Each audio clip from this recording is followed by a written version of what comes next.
Hi there, and welcome back to another Remnants of Naezith individual level discussion.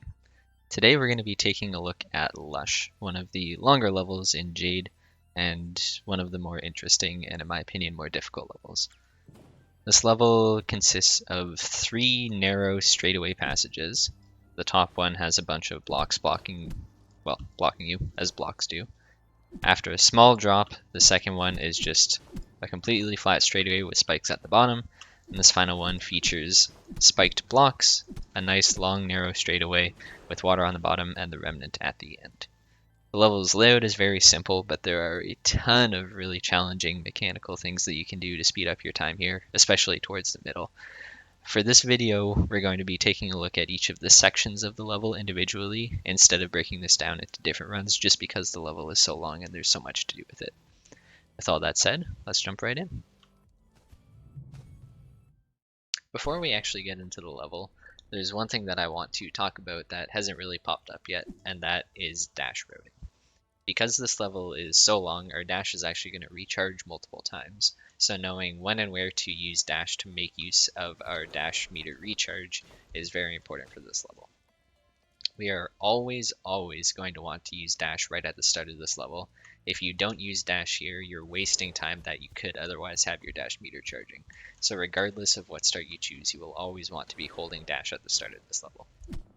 The next place that I would always recommend using dash is at this portion here when going over this lump. Dash is really useful for gaining height, and the more you can use dash to gain height, the less you're going to have to rely on swinging up, which reduces your speed entirely. So as long as you dash at this part, you'll keep a little bit more speed and save a little bit more time. It's also important to note that by this point in the level, your dash meter will almost be recharged, and you never want to have your dash meter stagnant at the top. In some routes, you will actually use 2 dashes here, depending on whether you do the more difficult strats or the easier ones.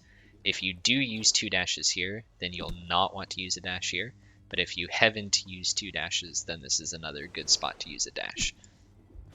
The ending ultimately comes up to preference. We'll talk about how the ending part of this is actually very similar to the gap. And if you haven't watched my gap video, then I would highly suggest doing that, because most of what we're going to talk about once we get to the bottom here will have to do with the gap. But depending on how you like to do that level, it will impact when you dash at this bottom part. Personally, I usually dash at the start here, just based on what I like to do, and that will leave another dash at the end for me. If you want, you can use 2 dashes at the end. It doesn't really matter. As long as you have dashes at the start, a couple of dashes in the middle, and a couple of dashes somewhere at the end, then you'll make full use of your dash meter and never have dash lying around doing nothing. The first of 3 ways to start this level that we're going to take a look at is by far the easiest. All you really have to do is hold right dash and jump. We are doing a full dash jump.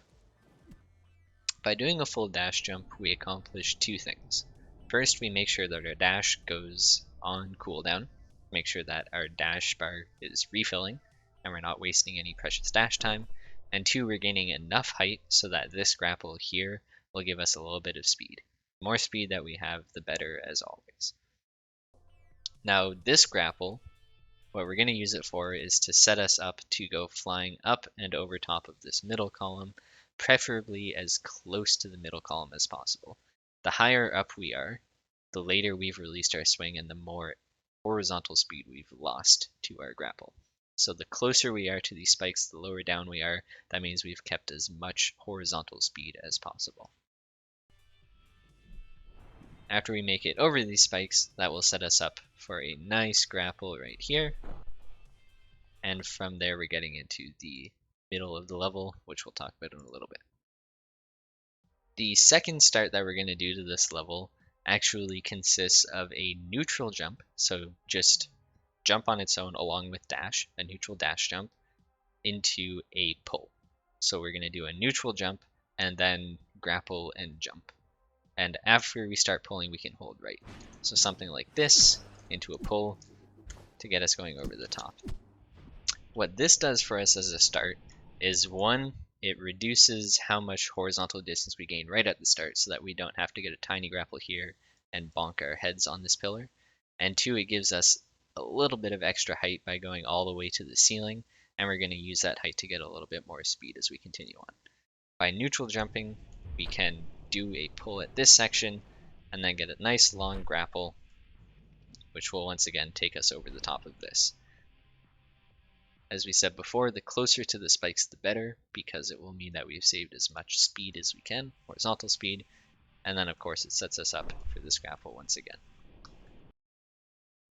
The final way to start this level, and by far the most difficult, is doing a jump cancel. That being said, this is actually the easiest level to learn a jump cancel start from, in my opinion. So if there was ever a time or a place to start learning this mechanic, this would be it.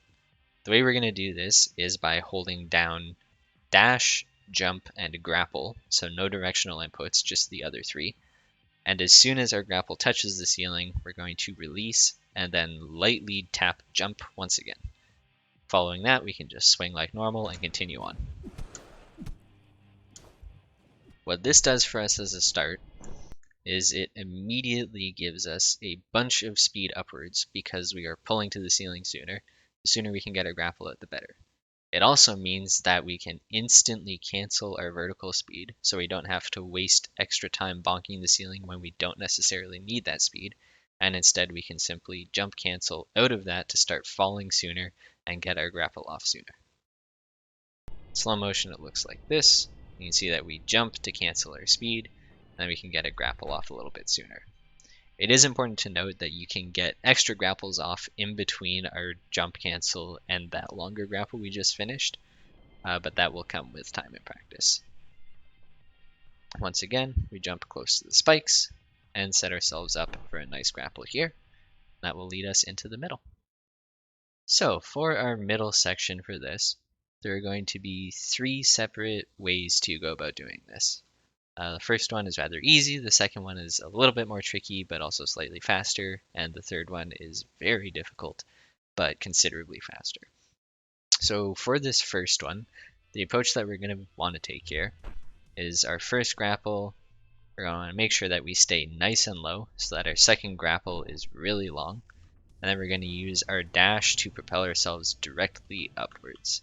The reason that we're doing this is that we want to, of course, start falling as soon as possible, but going up and then floating and then coming back down is really slow. So what we're going to instead do is try to get all the way up to this ceiling part as fast as possible so that we bonk our heads, immediately canceling our vertical speed and letting us fall back downwards. So by launching ourselves up like this, it will start falling faster. And given that we've only dashed once here, I like to grab onto the ceiling here and do a nice big dash jump or a dash jump and a grapple or something. And you'll see as we continue into the ending section after these next two strats that our goal for this final end of the middle part is to fall from as high as possible up here so that we can transfer that falling speed into horizontal speed once we get going through the end. For our second middle strategy, we're going to be making use of another jump cancel.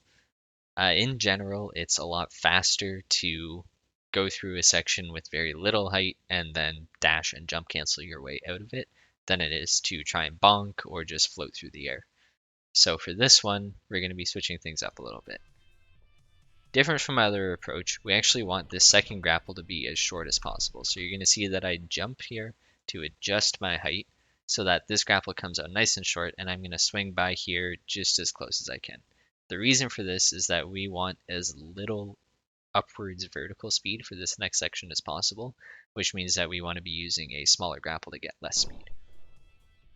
So we just go flying up just a little bit here. The release timing for this is kind of tricky, but our goal is to just barely fly over these spikes with as little vertical speed as possible once again. And as we start approaching the top part above these spikes, we're going to dash and then tap jump as quickly as possible.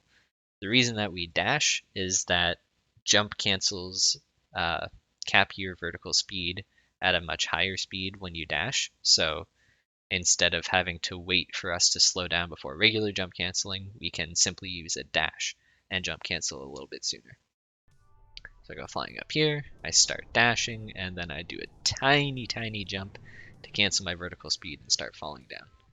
That does, however, mean that for this section, we're going to have a lot less speed because we didn't fall from as high up. So we're going to need to do some nice grapples around this section to make up the speed. And what I usually do is grapple at the top, right here where this grapple is, and then do a second grapple down here, a nice long one, and use my dash to gain a little bit more height. The extra grapple isn't really necessary. You can just do a nice big dash jump, grapple to reset your jump or something if need be, so that we can start falling into this ending section. Our final middle strategy is extremely difficult, and personally I have a lot of trouble getting this strategy consistent. Grinding this level is very painful for me because of it. But what we're going to try to do here is, as we approach this middle upper pillar part, we're going to want to launch ourselves upwards here, grapple onto this, and then do some fancy maneuvering so that we swing up and around and carry our speed downwards on the other side. Grappling and pushing ourselves downwards gives us a bunch of speed and carries our momentum over, which is very useful for saving time. So to get this properly, what we did earlier here was we got a nice grapple at the very top of this block as high up as we could, so that we came flying off just barely below these spikes with as much horizontal speed as possible. This speed will let us grab on a little bit higher up here and still come flying up this side relatively close to this pillar. The closer you are to the pillar, I don't want to say right up against it because that's not exactly it, but it's better to be closer to this pillar when you're flying up here than it is to be farther away. So as we grapple on here, you'll see that we start swinging up. We're going to use one dash at the bottom here, and right around the 45-ish mark, maybe a little bit afterwards, we're going to release that grapple and immediately throw out a second grapple. This is going to hit onto here, and then we're going to simultaneously start holding left. The reason that we want to start holding left is if we keep on holding right, we're going to go flying to the right, pass our grapple up above, and slam straight down into these spikes and die, which is not very fast. So instead, if we hold left, it'll keep us a set distance away from our grapple, hopefully just long enough for us to go up and over top of this and just barely make it on the other side. You see we grapple out, and I immediately start holding left. Once I pass this horizontal part, I'm going to switch over to holding right, and I'm going to use a dash right at the very top of this just for an extra little bit of oomph to send us flying downwards. So right at the top, use dash, and then release as close to horizontal as possible, which will send us flying off the bottom. Now one thing to note is we did use 2 dashes during this section, one leading up to that wraparound and one to give us a little bit of a push coming out of that wraparound, which means that this section now we don't have a dash for. So instead we're just going to need to do some jumps and grapples to reach the ceiling and hopefully fall down as close to this as possible.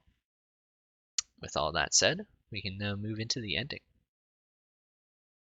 So as I said previously in this level, the ending to Lush is very similar to the entirety of the gap, in that all we have is a nice, perfectly flat, straight horizontal section with sort of a relatively big jump at the end. Not quite as big as the gap, but still a rather large jump. And being that it's very similar to the gap, it means that the strategy you decide to use to gain speed here will more than likely be whatever you are most comfortable with on the gap, the level itself. That being said, we aren't starting off the same way as the gap, so we need an entrance strategy for coming into this long section. And my personal preference is to throw one grapple up here to send us sort of flying off downwards like this, and then land another grapple here so that we can use this little dip in between the blocks to gain some swinging speed. And you'll see that right here, grab up there, release, and then throw off a second one in between the 2 blocks to gain some speed. Of course, you can always release this sooner, get down a little bit further, and so on. But once we have this grapple, you can treat this more or less like the gap itself, where we've just done our starting thing, and this is our first big swing coming off of the very beginning. You can do whatever you'd like here, any of the methods. I'll have a link to that video in the description here so that you can go back and check it out. If you want to see what I did, it was bad, not good at all, just sad. And then once we get to the end, we want to make sure that we've used all of our dashes coming to this end part here, just so that we can get as much juice as we can out of those dashes. Anyways, this has been Lush. Hopefully it was a little bit helpful. Again, it's not a particularly easy level, especially optimizing it. I'd say depending on the strats you can use, you can set some markers for yourself. Once you reach roughly the 11.5-ish second mark, that's when the wraparound strat starts becoming more and more necessary.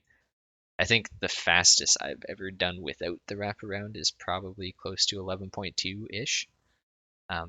Beyond that, it gets very difficult. So up until that point, I feel you probably don't need to worry about that. This is, once again, the best level in my opinion for practicing the jump cancel starts to levels. So take full advantage of that, and hopefully you've learned something. Thanks for watching, and have a wonderful evening, night, day, morning, whatever it may be.